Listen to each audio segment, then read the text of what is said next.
What if the greatest prison in your life has no walls? Not your job, not your past, not the people who hurt you. Your mind. Every day, thousands of thoughts pass through your head. Most of them aren't chosen. They arrive automatically. A delayed text changes your mood. One criticism echoes in your head for hours. A single setback convinces you that everything is going wrong. And without realizing it, your emotions begin making decisions for you. Here's the disturbing part. Most people never notice it's happening. They spend years believing their fears are facts. Their insecurities are identity. Their habits are destiny. They call it just the way I am. But what if the person you think you are is nothing more than a collection of conditioned reactions? What if your anxiety isn't a permanent trait? What if your anger isn't strength? What if your need for approval is not human nature, but a chain you've worn for so long that you've forgotten it's there? More than 2,000 years ago, a philosophy emerged that challenged a dangerous idea, the belief that life controls us. Its followers faced poverty, betrayal, exile, public humiliation, even death. Yet many of them possessed something most people today desperately search for and rarely find: inner freedom. Not because their lives were easy, because they mastered something far more important than circumstances. They mastered themselves. And once you understand what they understood, you'll begin to see your struggles differently. The stress that consumes you, the opinions that control you, the setbacks that break your momentum, the fears that quietly shape your decisions. None of them hold as much power as you've been taught to believe. In this video, you'll discover 5 Stoic disciplines designed to build a mind that remains steady when everything around it becomes chaotic. Not motivational tricks, not temporary confidence. Disciplines.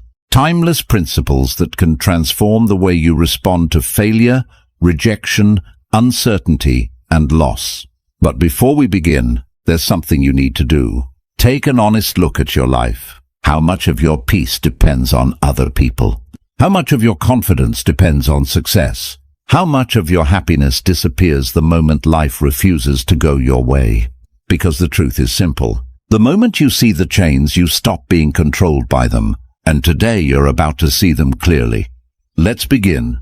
Discipline 1. The discipline of emotional detachment. There is a moment that happens to almost everyone, almost every day, and it passes so quickly that most people never even notice it happening. Someone says something, a small thing, maybe dismissive, maybe careless, maybe not even meant as an insult at all, and in less than a second, your entire internal state shifts.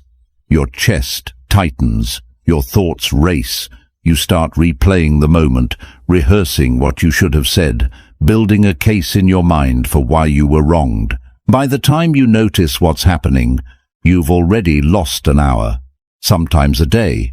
Sometimes the memory resurfaces years later, still carrying the same sting. This is what it means to be emotionally entangled. Your inner state is not yours. It belongs to whoever last spoke to you, whatever last happened to you, whatever thought last crossed your mind. You are, in a very real sense, being operated by the world around you, like a puppet whose strings are pulled by strangers who don't even know they're holding them. The Stoics had a word for the alternative. They didn't call it not caring. They called it apatheia, often mistranslated as apathy, but meaning something closer to freedom from being controlled by passion. Not the absence of feeling, but the absence of being enslaved by feeling. Marcus Aurelius, the most powerful man in the known world, a man who could have anyone executed with a single word, wrote constantly to himself about this exact struggle, not because he was naturally calm, but because he wasn't. He wrote those journal entries, the ones we now call meditations, as a kind of nightly training, reminding himself again and again that the things which disturbed him were not the events themselves, but his judgments about them. Here is the deeper truth most people never realize. Emotional reactions are not responses to reality. They are responses to a story your mind tells about reality, faster than you can consciously notice. Someone cuts you off in traffic. The event is simple. A car changed lanes. But your mind instantly adds a story. That person is selfish. That person disrespected me. That person doesn't care if they hurt someone. And now you're not reacting to a lane change.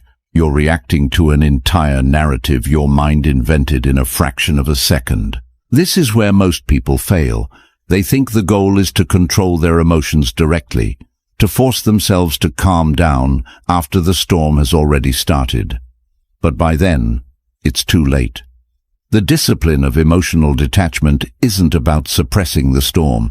It's about noticing the story before it becomes a storm. Think about how this plays out in modern life. Someone leaves a cruel comment on something you posted. Within seconds, your mind has already decided what that comment means about you, about them, about your worth. You feel exposed, humiliated, angry. You might spend the next hour composing a response, deleting it, rewriting it, imagining their reaction.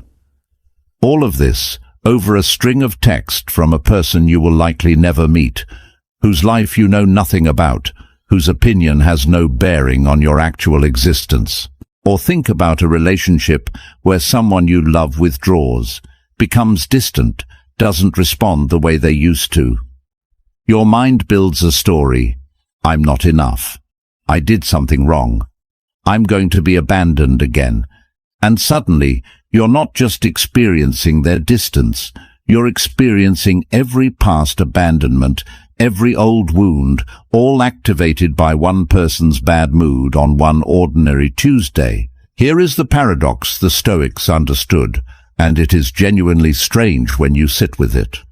The people and events that disturb you the most are usually the ones that have the least actual power over your life. A stranger's comment cannot take your job, your health, your family, or your future.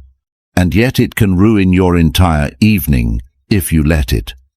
Meanwhile, the things that genuinely shape your life, your habits, your character, your daily choices, often pass by completely unnoticed because they don't trigger an emotional reaction at all. Emotional detachment, properly understood, is not coldness. It is precision.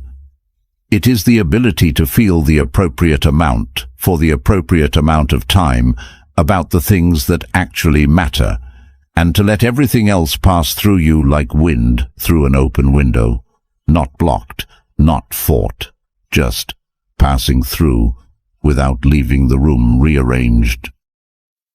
Seneca wrote to his friend Lucilius about a kind of person he had observed, someone who had trained himself to receive insults the way a tall cliff receives waves.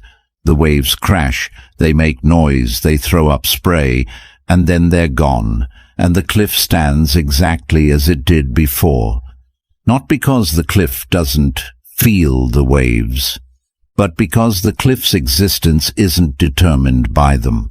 This is the deeper philosophical question underneath all of this. What is the difference between you and the things that happen to you? Most people cannot answer this question because they have never separated the two.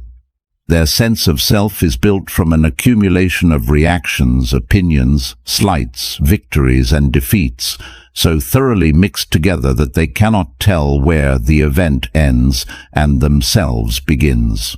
But there is a self underneath all of that. A self that exists before the comment, before the rejection, before the bad news. A self that was there yesterday and will be there tomorrow, regardless of what anyone says or does. The discipline of emotional detachment is the practice of returning to that self again and again, every time the world tries to pull you away from it. Here is a practical exercise, one used in various forms by Stoic practitioners for centuries. The next time you feel a strong emotional reaction rising, Before you act on it, before you respond, before you even fully form the thought, pause and ask yourself one question. Is this happening to me, or is this just happening? A car changed lanes near you. That happened. That driver disrespected me. Is something your mind added. Someone didn't text back. That happened. They don't care about me is something your mind added. Try just for a moment to see the bare event stripped of the story. You will often find that the bare event is almost laughably small. It's the story that was unbearable. Do this enough times, and something remarkable begins to happen. The gap between event and reaction begins to widen. What used to be instantaneous, comment, then rage, becomes comment, pause, choice. And in that pause, you discover something most people never discover in their entire lives. You discover that you have a choice at all. Write this down, because it is the foundation everything else is built on. You are not required to suffer every time the world gives you an opportunity to. Suffering is not mandatory. It is, more often than you'd like to admit, optional. And the moment you understand this, truly understand it, not as an idea but as a lived experience, you begin to become someone the world can no longer casually wound. Discipline 2. The discipline of controlling perception. There's an old idea, often repeated, sometimes so often that it loses its power. It's not what happens to you, it's how you see it. Most people nod at this, agree with it, and then go right back to being destroyed by how things look to them. Because agreeing with an idea and living by it are two completely different things. So let's go deeper than the cliché. Let's actually understand what perception is and why controlling it might be the single most powerful skill a human being can develop. Your brain does not experience reality directly. This isn't philosophy. It's basic neuroscience. Your eyes receive light, your ears receive vibrations, your skin receives pressure, and your brain assembles all of this raw data into a model, a kind of internal simulation, that it then presents to you as the world. You don't see the world, you see your brain's best guess about the world, updated in real time, based on everything you've experienced before. This means two people can be standing in the exact same room, witnessing the exact same event, and walk away having experienced two entirely different realities. Not because the event was different, but because their models, their perceptions, were different. Epictetus, a man who began his life as a slave, who had his leg permanently damaged by a master's cruelty, built an entire philosophy around this single insight. He taught that events themselves are neutral. Wealth is neutral. Poverty is neutral. Even death, he argued, is neutral. What gives these things their emotional charge is the judgment we layer on top of them. This sounds abstract until you apply it to your own life. Consider failure. To one person, failing at something is proof that they're not good enough, evidence to be filed away and remembered forever. To another person, exposed to the exact same failure, it's simply information. This approach didn't work. Try another. Same event. Completely different internal experience. The difference isn't the failure. The difference is the lens. Here's what most people never realize. The lens itself was installed. You didn't choose it consciously. It was built piece by piece from childhood experiences, from what your parents said when you made mistakes, from how your early failures were treated, from 1,000 small moments you don't even remember, all of which taught your brain. This is what failure means. And once that lens is installed, it operates automatically, instantly, invisibly, coloring everything you see before you're even aware you're seeing it. This is where the discipline of controlling perception becomes genuinely radical, because it's not asking you to think positively. Positive thinking is just installing a new automatic lens, a sunnier one, but still automatic, still invisible, still capable of distorting reality in the other direction.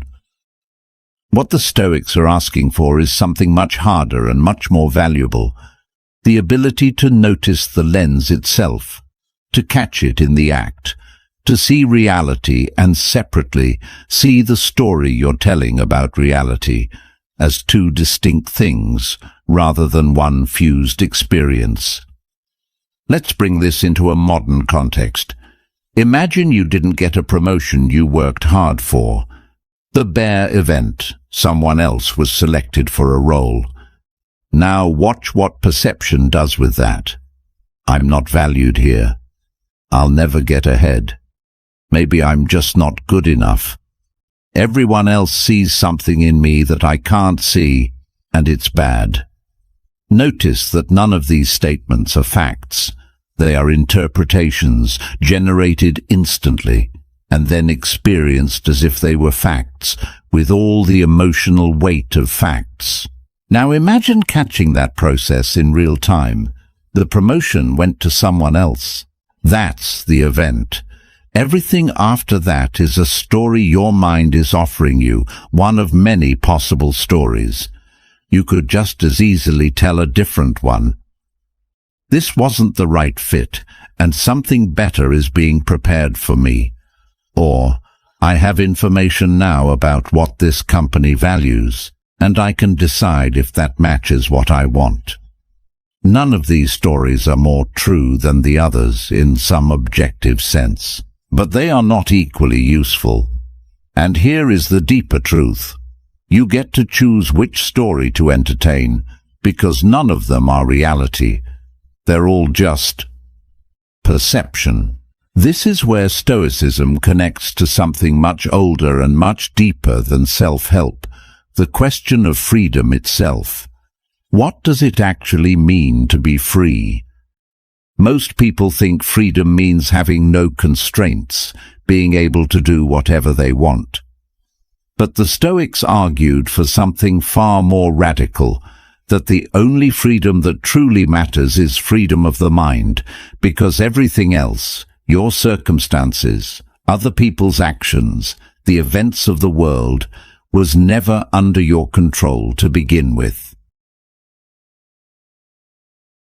Marcus Aurelius wrote that external things cannot touch the soul, not even slightly. They have no access to it and cannot move or direct it. The soul alone moves and directs itself. Sit with that for a moment. He was an emperor, surrounded by war, plague, betrayal, and the daily burden of ruling an empire, and his conclusion was that none of it could touch the actual core of who he was, unless he allowed it to, through his judgments. This is terrifying to some people, and liberating to others, often the same people, at different points in their lives. Terrifying because it removes the excuse. You can no longer say, I feel this way because of what happened. You have to say, I feel this way because of how I'm interpreting what happened, and that's a much harder sentence to hide behind, but liberating, because it means the door out was never locked. You had the key the entire time.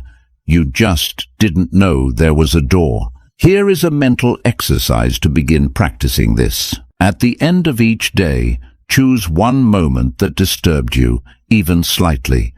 Write down what actually happened, in the most neutral, factual language possible, as if you were a security camera with no opinions. Then, separately, write down the story you told yourself about what happened. Compare the two. Notice the gap. Over time, this exercise trains something extraordinary, the ability to perform this separation in real time, in the moment, before the emotional reaction fully takes hold. And when you can do that, When you can see the bare event and the story as two separate things, even while they're happening, you've gained something that most people never gain in their entire lives. You've gained the ability to choose your reality, not by lying to yourself, but by seeing it more completely than ever before. Remember this: the world does not assign meaning to events. You do. And whoever controls the meaning controls the experience. Make sure that someone is you. Discipline 3. The discipline of accepting reality. There is a particular kind of suffering that almost no one talks about, because it's so woven into daily life that it feels invisible. It's not the suffering of pain itself. It's the suffering of resistance to pain, the suffering of wishing things were different than they are. Picture someone stuck in traffic, late for an important meeting. The traffic itself is uncomfortable, sure, but watch what actually happens inside that person's mind. They're not just sitting in traffic, they're fighting it. This shouldn't be happening. This is unfair. Why today, of all days? Every minute that passes, they're not just experiencing a delay, they're experiencing a battle between what is and what they believe should be. That battle is exhausting. And here's the strange part: it changes absolutely nothing about the traffic. The cars don't move faster because someone is angry about them. The only thing that changes is the internal state of the person fighting reality, and it changes for the worse. This is the discipline of acceptance, and it might be the most misunderstood Stoic teaching of all, because people hear acceptance and think it means giving up, becoming passive, no longer trying to improve your life. Nothing could be further from the truth. Acceptance in the Stoic sense is not the opposite of action. It's the foundation of effective action.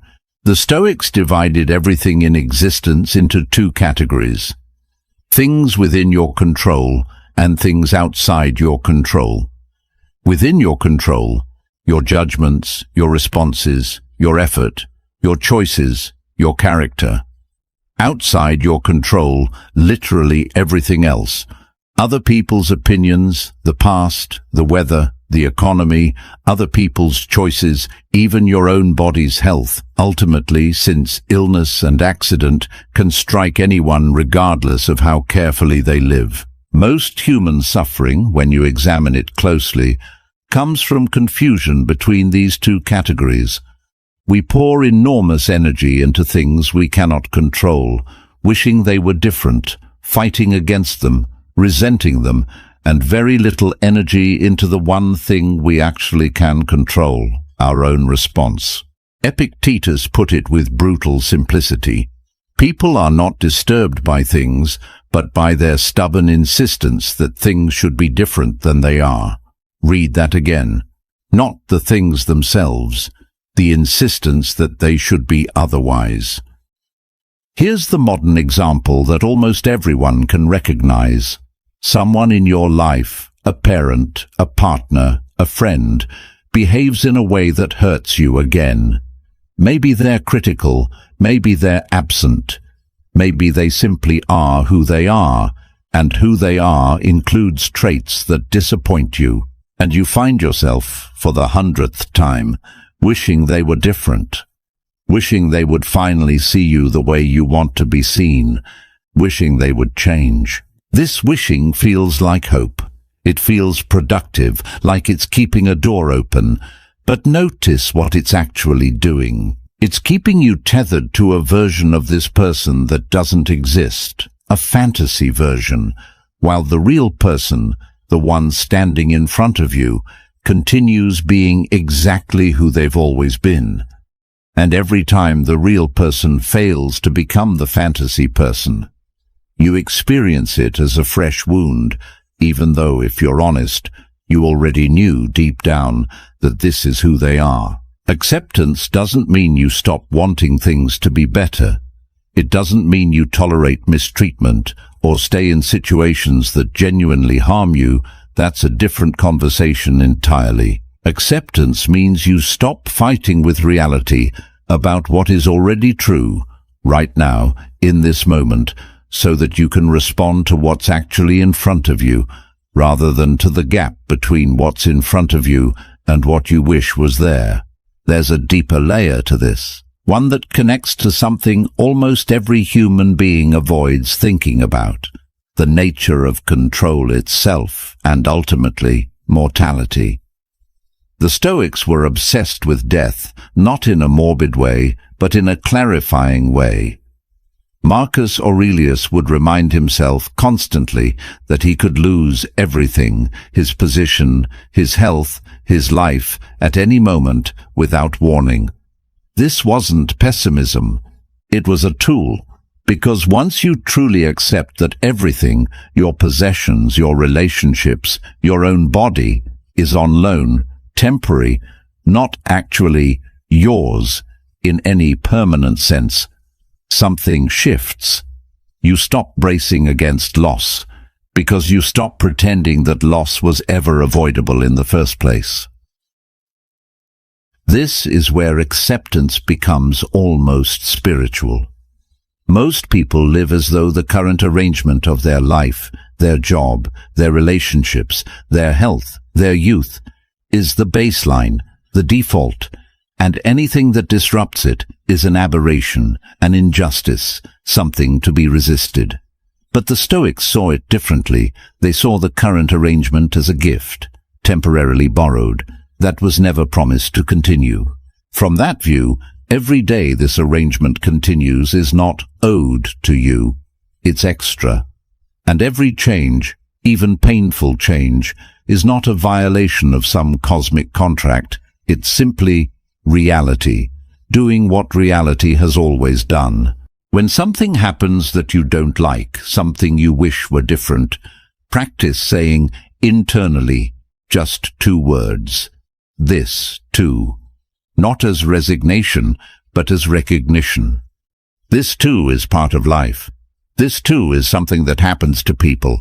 This too will pass, as everything does. Then ask the only question that actually matters.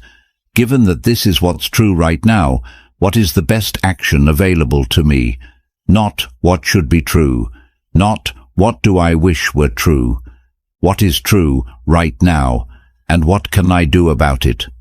This single shift, from fighting reality to working with reality, is one of the most practically powerful tools a human mind can develop. It doesn't mean you stop trying to change things you can change. It means you stop wasting energy on the things you can't, energy you could be spending on the things you can. The deeper truth is this: acceptance is not weakness. Resistance to reality is the weakness, because it's a fight you can never win against an opponent, reality itself, that never tires, never negotiates, and always, eventually, wins. Acceptance is simply the wisdom to stop fighting a war that was lost before it began, so you can finally turn your attention to the war that's actually winnable, the war for your own mind. Discipline 4. The discipline of being misunderstood. There's a fear that lives quietly underneath almost every social interaction, so common that most people don't even recognize it as fear. It's the fear of being misread, misjudged, seen as something you're not. You say something, and immediately part of your mind starts monitoring.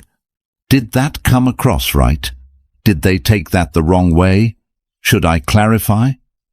You post something online, and you find yourself anticipating every possible negative interpretation, sometimes editing your words 5, 6, 7 times, not to say what you mean more clearly, but to make it impossible for anyone to misunderstand you. Here's the deeper truth, and it's one that's genuinely hard to accept. It's already impossible. You are already being misunderstood right now by someone. Not because you did anything wrong, but because understanding another human being completely, perfectly, without any distortion, has never once happened in the history of the species. Think about what's actually required for someone to understand you. They would need access to your entire history, every formative experience, every fear, every hope, every private thought you've never spoken aloud, the exact tone you intended, the context you were in, your mood, your past, all of it, perfectly transmitted with zero loss. That has never happened. Not between you and your closest friend. Not between you and your parents. Not between any two humans who have ever lived.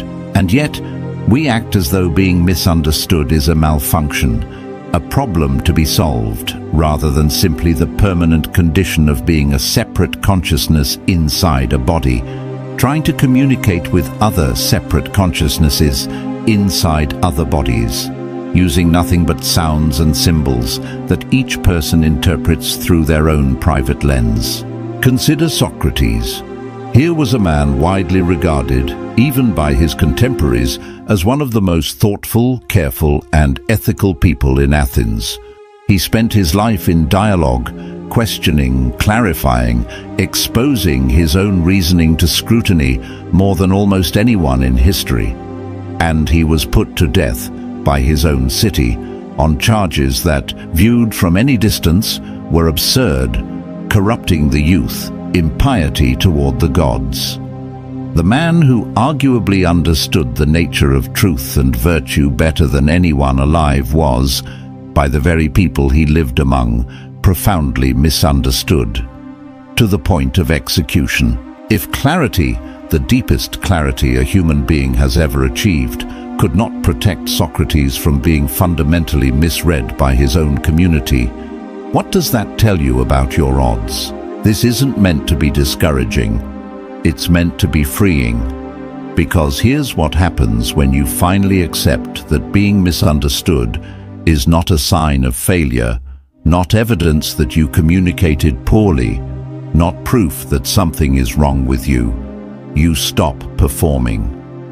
Think about how much of daily life is performance, not deliberate, dishonest performance, but the constant, exhausting calibration of yourself based on how you imagine you're being perceived. The careful word, choices. The version of yourself you present at work versus with family versus online. All of this calibration is driven by a single underlying belief. If people understand me correctly, they'll accept me. And if I'm misunderstood, something bad will happen. But notice, the moment you trace this belief to its root, what it's really about. It's not really about being understood. It's about being accepted. Understanding is just the mechanism people believe leads to acceptance, and acceptance ultimately traces back to something even older, the fear of rejection, which for social creatures like humans was once, in an evolutionary sense, a matter of survival.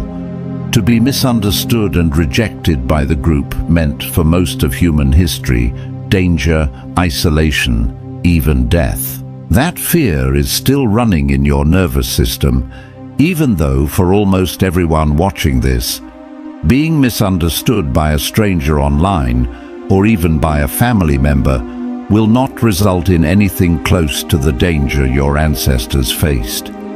The threat response is ancient. The actual stakes are modern and usually much, much smaller. Here's where it gets philosophically interesting. If being misunderstood is permanent and unavoidable, then there are really only two options. Option one, spend your entire life trying to control how you're perceived. An unwinnable game, since perception happens inside other people's minds, which you have zero access to and zero control over. Option two, accept that you will be misunderstood by some people in some ways for your entire life, no matter what you do, and redirect all that energy towards something you actually can control, namely, who you actually are, regardless of who people think you are. This is what Marcus Aurelius meant when he wrote about not needing others to know what's in your heart, but acting in accordance with your own nature regardless. He wasn't saying, don't communicate, don't try to be clear. He was saying, don't make your inner peace contingent on a project being correctly understood by everyone that was never achievable in the first place. Here's a modern scenario almost everyone has lived through. You make a decision, leaving a job, ending a relationship, changing your beliefs that the people around you don't understand. They project motives onto you that aren't true. Maybe they think you're selfish, or naive, or ungrateful, or running away. You feel the urge to explain, to justify, to make them see it the way you see it. And sometimes you spend years on this, explaining and re-explaining, hoping that if you just find the right words, they'll finally get it. But what if they don't have to? What if your decision can be right for you, can be made with integrity, can be the best choice available, and still be misunderstood by people who weren't inside your experience and never will be? The discipline here is learning to let your actions be correct according to your own honest judgment, and letting other people's understanding or lack of it be their business, not yours. This connects to something even deeper, the question of who you're actually performing for. If you imagine for a moment that no one was watching, no one would ever know, no reputation was at stake, would you still make the same choice? If yes, then your choice is rooted in your values. If no, then what you've been calling your decision was actually a negotiation with an audience that, as we've established, can never fully understand you anyway. The next time you feel the urge to explain yourself, to clarify, to make sure someone gets it, pause and ask, am I doing this because clarity will change the actual outcome, or because I'm uncomfortable with the discomfort of being seen incorrectly? If it's the former, communicate clearly once and let it go. If it's the latter, recognize that what you're really trying to manage isn't their understanding. It's your own anxiety about not being in control of their perception. And that anxiety can be sat with, breathed through, and released without a single word being spoken. Walking through fog, some people will see you clearly, in glimpses, in fragments. Others will only ever see a shape, a shadow, something they fill in with their own assumptions. This has always been true for every person who has ever lived, including the wisest among them. Your task is not to clear the fog for everyone. Your task is to keep walking with integrity toward whatever you've decided matters, regardless of who's watching and regardless of what they think they see.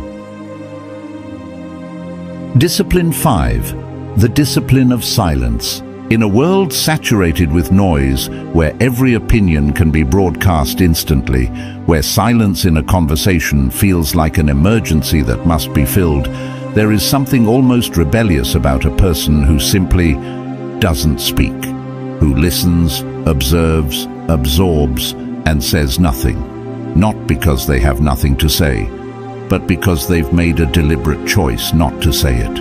Most people experience silence as discomfort. Watch any group conversation when it pauses, even for a few seconds. Someone almost always rushes to fill it. A joke, a change of subject, anything to relieve the pressure of the quiet. And in arguments, silence feels even more unbearable.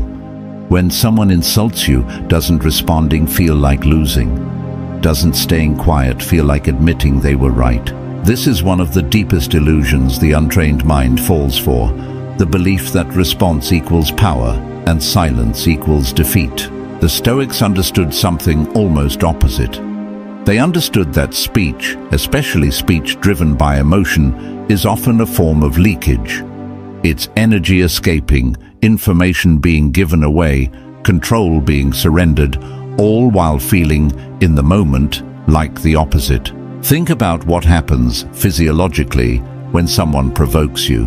There's a surge, a kind of pressure, an urge to respond immediately, to defend, to correct, to win. That urge feels like it's coming from strength, but notice, it's actually coming from a loss of equilibrium. Something has knocked you off balance, and the urge to speak immediately is, in a very real sense, an attempt to regain balance by externalizing the disturbance, pushing it back out into the world, onto the other person, rather than processing it internally. Every word spoken from that state carries the signature of that disturbance. It reveals exactly how much power the other person's words had over you. The faster and more intensely you respond, the more visible that power becomes to them and eventually to you. Now consider the opposite. Someone says something designed to provoke, and you simply don't react. Not coldly, not as a power move in the petty sense, but because internally the provocation didn't land the way it was intended to. There was no surge to regulate, because there was no destabilization in the first place. What does that silence communicate? Often, far more than any words could. It communicates that the attempt failed, that the foundation wasn't shaken. This is what made certain historical figures so unnervingly powerful in the face of attacks designed to break them. Their silence wasn't a strategy they performed. It was a byproduct of an internal state that simply wasn't disturbed enough to need to respond. But there's a deeper layer here, one that goes beyond conflict and confrontation. Silence, real silence, the kind cultivated deliberately, is also a form of self-knowledge. Modern life is engineered, almost perfectly, to prevent silence. The moment there's a gap, a commute, a wait in line, a few minutes before sleep, most people instinctively fill it.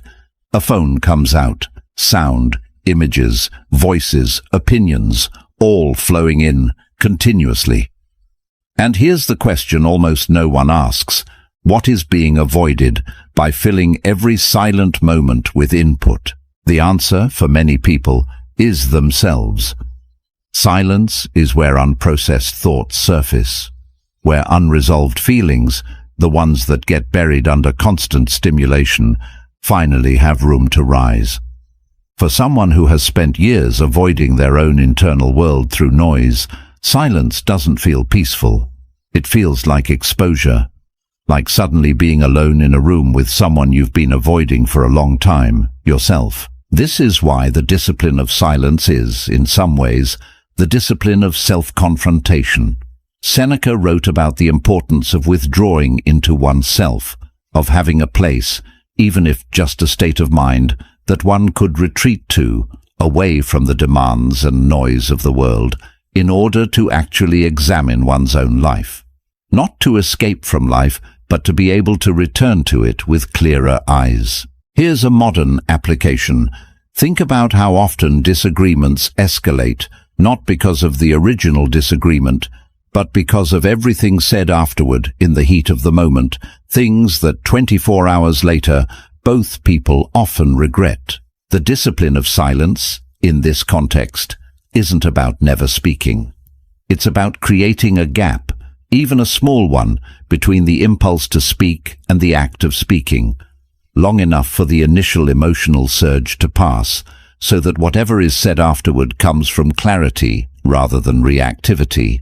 There's also a social dimension to this that's worth sitting with.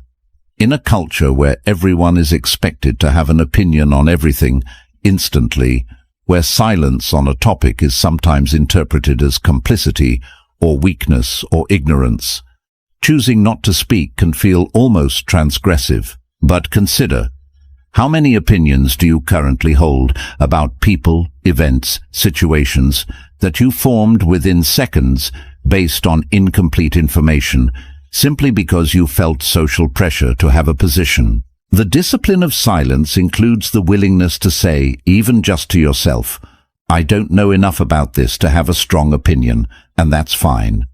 This single willingness to not know, to withhold judgment, to simply observe without immediately categorizing, is one of the rarest and most powerful mental habits a person can develop, because it keeps your mind flexible accurate, and undistorted by the need to defend positions you adopted too quickly for one full day before responding to anything that provokes an emotional reaction, whether it's a comment, a piece of news, an argument.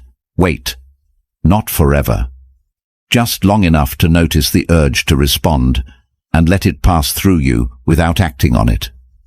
Notice what's still true after the urge fades. Often, what remains is much smaller and much clearer than what the initial surge demanded. And in conversations, practice this. When there's a silence, a pause, resist the urge to fill it. Just for a few extra seconds, notice the discomfort.